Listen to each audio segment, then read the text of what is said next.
Boss film release ನಾನು ಇಲ್ಲಿರಲ್ಲ, ಡೈರೆಕ್ಟ್ರು theatre. ಈ ಸಾವಾಸ ದೋಷದಿಂದ ನಾನ್ ಕೆಟ್ನೋ ಇಲ್ಲ ಅವ್ರು ಕೆಟ್ರೋ ಒಂದು ತಿಳಿತಾ ಇಲ್ಲ ಗುರು. ನಮ್ಮ ಅಳಿಯ ಸತ್ತು ಹತ್ತತ್ರ 1 ತಿಂಗಳು ಆಗಕ್ ಬಂತು. ಆದ್ರೂ ಆ ಡಿಪ್ರೆಷನ್ ನಿಂದ ಎಣ್ಣೆ ಹೊಡಿಯೋದು ಸ್ಟಾರ್ಟ್ ಮಾಡಿದ್ದು ಇನ್ನುವರೆಗಾದ್ರೂ ಬಿಡಕ್ ಆಯ್ತಾ ಇಲ್ಲ ಗುರು. ಅವ್ನ ಅಮ್ಮನ್ ಈಗಿನ ಎಣ್ಣೆ ಹೆಂಗಂದ್ರೆ ಗುರು, ಬಾಯಿ ಗಂಟಿದ್ರೆ ಸಾಕು ನಮ್ಮನ್ ಪೂರಾ ಚಿತ್ತ ಕುಡ್ದು ಮಲ್ಗವರೆಗೂ ಬಿಡಲ್ಲ ಗುರು. 4-5 ತಿಂಗಳಿಂದ ನಾನು ಎಣ್ಣೆ ಬಿಟ್ಟು ಆರಾಮಾಗಿ ಇದ್ದೆ. ಇವತ್ತಿಂದ ನಾನು ಎಣ್ಣೆ ಮುಟ್ಟಲ್ಲ ನಿಜ. ದಯವಿಟ್ಟು ನಿಮ್ಮಲ್ಲಿ ಕೇಳ್ಕೋದು ಅಂತಂದ್ರೆ ಈ ಎಣ್ಣೆನ ಅವಾಯ್ಡ್ ಮಾಡಿ ಗೋಲ್ ಕಡೆ ಫೋಕಸ್ ಮಾಡಿ ಅಂತ ಹೇಳ್ತಾ ಮುಂದೆ ಹೊಂಟೆ. ಅವನಮ್ಮನ್ ನಾನು ಒಳ್ಳೆ ಖುಷಿಗೆ ಹೊರಗಡೆ ಹೊಂಟಿದೀನಿ. ಇವ್ನು ನೋಡಿದ್ರೆ ಮೇಲೆ ನಿಂತು ಹುಚ್ಚ ಹೋಯ್ತವನೆ.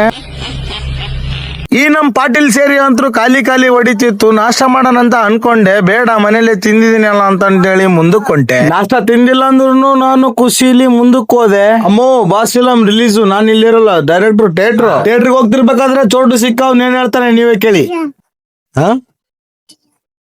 ಬಾಯ್ ಕರ್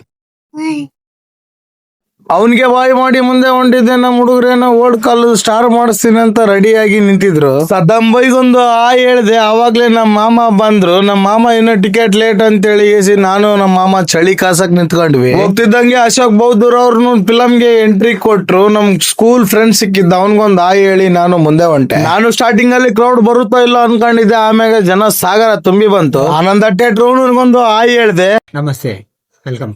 ನಮ್ಮ ರೆಬಲ್ ಸ್ಟಾರ್ ಹೋಟೆಲ್ ಬಸಣ್ಣ ಸಿಕ್ಕಿದ್ರು. ಇವರು ಯಾವ ಫಿಲಮ್ ಒಂದಿನ ವೇಟ್ ಮಾಡಲ್ಲ, ಫಸ್ಟ್ ಡೇ ಫಸ್ಟ್ ಶೋ ನೋಡ್ತಾರೆ. ರಾಮ ಬೀರ ಮಾನ್ಶಾ ಸಿಕ್ಕಿದ್ರು. ದಿಸ್ ಈಸ್ ಫಸ್ಟ್ ಶೋ ಅಂದ್ರು. ಆಯ್ತು ಅಂತ ಮುಂದಕ್ಕೆ ಹೋದೆ. ನಮ್ಮ ಕಬಡ್ಡಿ ಪ್ಲೇಯರ್ ವೆಂಕಿ ಸಿಕ್ಕಿದ್ರು. ಅವ್ರ ಜೊತೆಗೆ ಕುಂತ್ಕೊಂಡು ನಾನು ಫಿಲಂ ನೋಡಕ್ ಸ್ಟಾರ್ಟ್ ಮಾಡಿ. ಇನ್ನೇನು ಸ್ಟಾರ್ಟ್ ಆಗ್ಬಿಡ್ತು ನೋಡ್ರಿ. Mark movie introduction. Kichcha Sudeep fan Mallu ಅಣ್ಣಗೊಂದ್ ಬಾಯಿ ಹೇಳಿ ಆಮೇಲೆ ನಾನು ಹೊಂಟೆ. ರಾಜಕೀಯ ಬಾಸ್ ಆಟಿಟ್ಯೂಡ್, ಆ ಸ್ಮೋಕಿಂಗ್ ಸ್ಮೈಲ್ ಗೆ ನಾನು ಫಿದಾ ಅದೆ. ಬ್ಲಡ್ ಅಲ್ಲಿ ರೂಟ್ ತಿಳ್ಕೋ ಬಗ್ಗೆ, ಆ ಮಕ್ಳ ಬಗ್ಗೆ ಇರೋ ಕಾಳಜಿಗೆ ನಾನು ಫಿದಾ ಅದೆ. ಮೂವಿ ಥಿಯೇಟರ್ಗೊಮ್ಮೆ ಹೋಗಿ ನೋಡಿ ಅಂತ ಹೇಳ್ತಾ ಈ ಬ್ಲಾಗ್ ಮುಗಿಸ್ತೀನಿ. ನಮಸ್ಕಾರ.